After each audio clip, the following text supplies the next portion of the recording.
Nombre des plus grands pharaons de l'Antiquité, dont Ramsès II, les reines Hatshepsut et Ahmès Néfertari, reposent dans des vitrines à climat contrôlé afin de les protéger pour la postérité. C'est une joie d'être ici. J'adore venir voir les momies royales. Elles sont comme de vieilles amies, depuis le temps qu'on se connaît. De plus, ce sont des rois et des reines. On a rarement l'occasion de fréquenter des rois.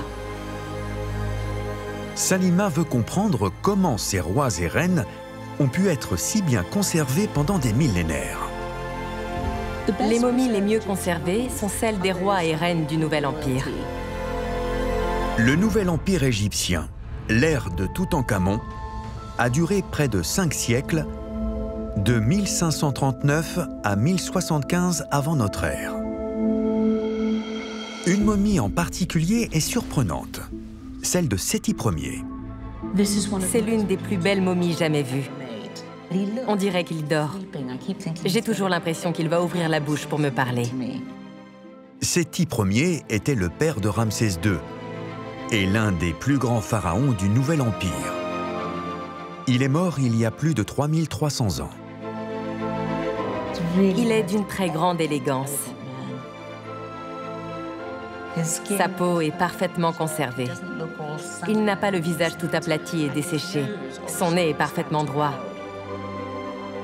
Les embaumeurs se sont donné beaucoup de mal pour lui donner cette merveilleuse apparence d'être en vie.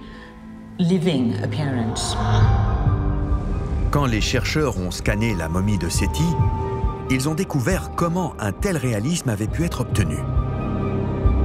L'analyse de la peau a révélé que les embaumeurs avaient peint le visage et le corps avec une résine végétale.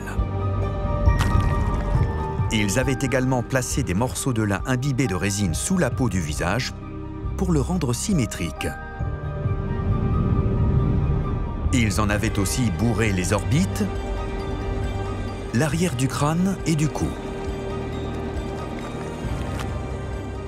Ce traitement cosmétique post-mortem pratiqué sur Séti l'avait parfaitement préparé à sa vie dans l'au-delà.